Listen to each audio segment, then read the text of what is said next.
What is going on, everybody? Welcome back to the channel. So we finally got our hands on that new S25 Ultra in that jade green titanium colorway. Packaging looks pretty similar to years past. I like the silhouette on the front of the box, but not too much else. Slim packaging, which means, as usual, no charger in box. Make sure to subscribe to the channel to get a first look at the best fast chargers for this in a future video that will be coming soon. Let's go ahead, unbox this, and take a quick look at titanium jade green. Let's go. So here it is, the packaging for that S25 Ultra. Again, the silhouette on the packaging with the S Pen in addition to the phone itself. Jade green titanium, nothing crazy about this packaging. Easy tear to get right into the device. And here we go. And right off the bat, right when you open it up, you're greeted with that jade green colorway, and it is very subtle. I'm hoping the light can catch it for you so you can really get a look at the device. It's not the hero color this year, that is silver blue, but I do like the way this is actually showing up in regular day-to-day real life usage. So beyond that, let's go ahead and peel the screen protector off. And first impressions, just holding this device, it feels so good in the hand. It's actually impressive how much more comfortable it is thanks to those rounded corners here.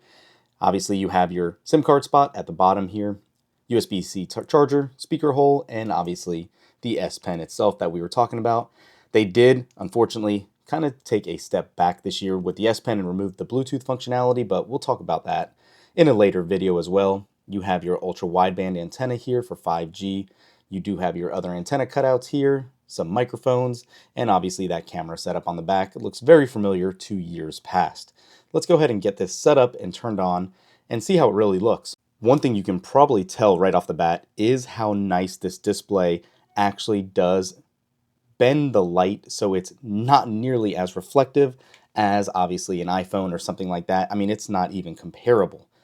It is actually pretty crazy just how much better this display is than an iPhone. I can't get over that, actually. That's really, really nice. They did this last year, but this year it has a second generation coating or armored screen glass, whatever they call it, and it looks really, really nice. Let's go ahead and get this powered on. So while this finishes getting set up, obviously also in the package under the lid as you normally have, here is going to be some reading materials, SIM ejector tool, and a data transfer cable. And it should be USB-C to USB-C, as you can see right here. So yeah, that is it. Not too much else in the packaging. Again, not really surprising at this point. This is how Samsung's been doing their stuff for a little while now. So as you can see here, first thing you'll notice when you get your new device set up is this new Now briefing on the bottom to get highlights and things like that if you so wish. But again, I just have to draw attention back to this display because just look at how awesome this is to not get reflective. So anyways, if you open this up and go right into your device, here it is, evening check-in, Andrew. You can start Now brief, and you will be able to get some useful bits of information if you so decide to use this. I don't know how beneficial it's going to be, but it's here if you want to use it. Obviously, you have your shelf on the left side here to get some of your recent articles, stock market tickers, things like that, as has been the case for a while now, and then obviously whatever apps you might have installed in the app drawer. You do now have the option to swipe down from the top right for your quick settings, and then from the top left for your notifications and current actions. Not too much else here, really. The software is very nice. It's very smooth, just obviously jumping around in it as it has been from time to time. But again, we'll do a deeper dive into the software here in another video. I do still like the power button being down below the volume controls, unlike how on the Pixels and stuff like that, these are actually flipped. Personal preference, but yeah. So more so, here is that jade green again, though. You can see it does show fingerprints pretty quickly. Not surprising, but it is there nonetheless for you to see. And then the top, sides, and back of the device. What's hilarious is it seems like Samsung literally just threw on some camera rings around this and updated the design language. We have a new ultra-wide camera here, but for the most part, this looks pretty identical in the back to what the S24 Ultra did. These are literally rings that I think Samsung seriously just glued on. Pretty random, but is what it is.